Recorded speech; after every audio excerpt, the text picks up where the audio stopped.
Coucou les amis des rêveries célestes. Alors je répare mon erreur, enfin l'erreur surtout de ma caméra qui n'a plus filmé à un moment donné. Et je n'ai pas remarqué, j'ai tout de suite posté la vidéo et donc j'ai pas vu. Mais heureusement, et là, voilà, c'est mon pied qui s'en va, tout va bien. Donc c'est une abonnée qui m'a fait remarquer que elle avait choisi le choix 3. Donc le choix 3, c'était l'huître. C'était la coquille d'huître. Ça serait bien que je la retrouve aussi. Pourquoi pas, pour bien remémorer.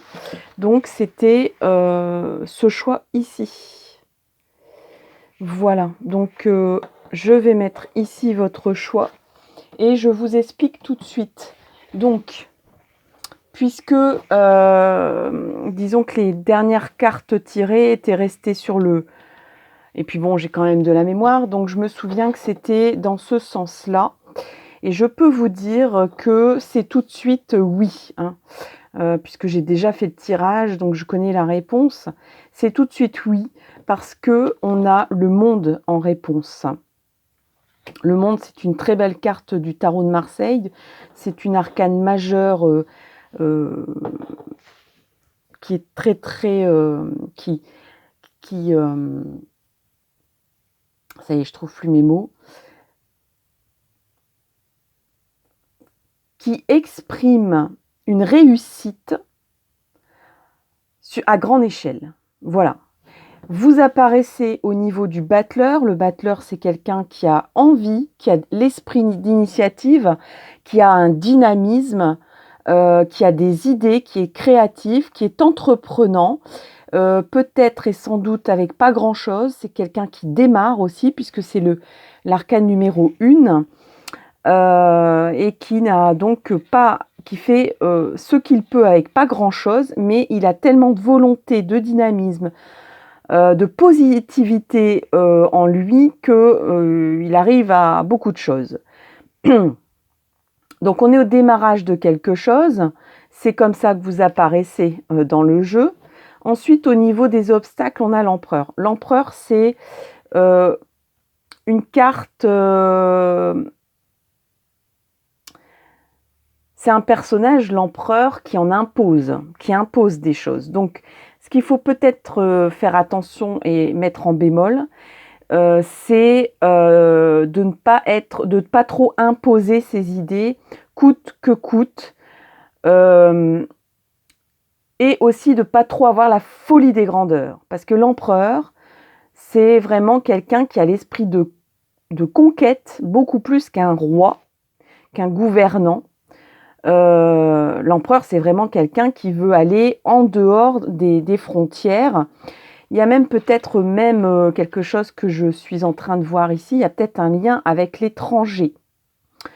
Si c'est une question amoureuse, il y a peut-être... on a peut-être envie de voir les choses en grand, en amour. On est très enthousiaste, on est très entreprenant,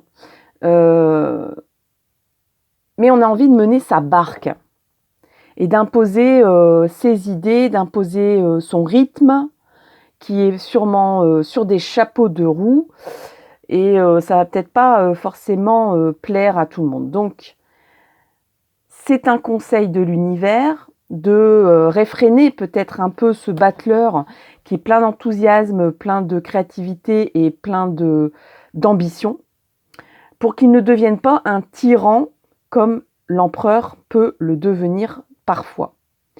Donc garder l'esprit conquérant, mais pas forcément devenir un tyran autour de soi. Ici, dans le but visé, on a la papesse, et j'avais vu peut-être justement un bémol qui est apporté par un personnage. Alors il se peut que ce soit plutôt une femme et plutôt quelqu'un d'âgé, ou qui a de l'expérience, ou qui a plus de sagesse que vous, hein. C'est quelqu'un qui a les connaissances, et c'est quelqu'un qui va vous permettre d'attendre. Il y a des choses peut-être qu'il faut faire une chose à la fois, quoi. Vous aurez peut-être envie de brûler des étapes, de dire moi je m'en fous, je fais comme j'ai envie parce que j'ai trop envie que ça se passe comme ça. Et cette personne en face va vous dire oh oh oh, on brûle pas les étapes, on fait les choses dans l'ordre. C'est comme ça que ça doit se faire, c'est comme ça que c'est raisonnable.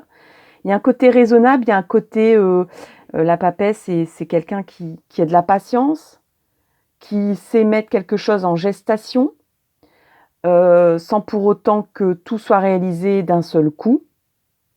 C'est-à-dire, c'est quelqu'un qui prépare et qui sait peut-être aussi révéler des choses secrètes que vous ne connaissez pas. Il y a peut-être des choses que vous avez besoin de savoir encore. Il y a peut-être une recherche d'informations que vous n'avez pas. Il y a peut-être quelque chose de caché. Donc, cette personne, si c'est une personne, sinon, c'est peut-être un conseiller angélique, une conseillère angélique, une ancêtre, qui va vous susurrer dans l'oreille, dans votre cœur, d'être patient, de peut-être contrôler les choses avant d'être trop sûr de soi, de où on va, de récolter des informations et d'être patient et de laisser venir un petit peu les choses aussi à vous, hein, plutôt que de foncer tête baissée et à l'aveugle. Hein.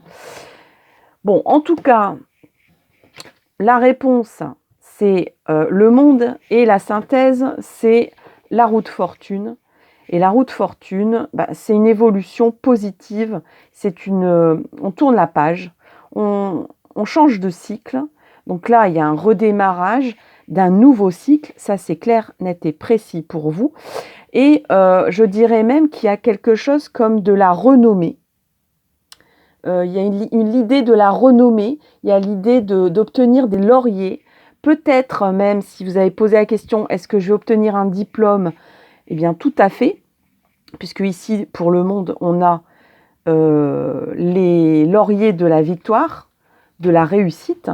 Et là, oui, c'est bon, parce que j'ai eu peur, il y a eu un petit sursaut de ma caméra, j'ai eu peur que ça s'arrête. Tout va bien. Donc je disais, la roue de fortune confirme un changement de cycle ou une fin de cycle. Peut-être que vous concluez des études ou une formation et que vous avez dû passer un diplôme.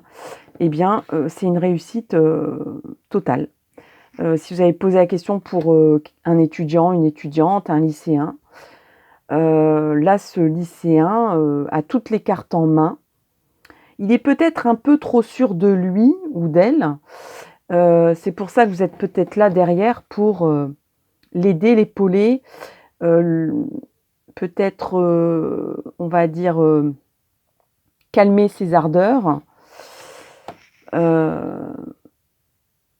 Après, il peut aussi avoir un aspect de quelque chose de commercial dans l'international ou dans des liens avec l'étranger.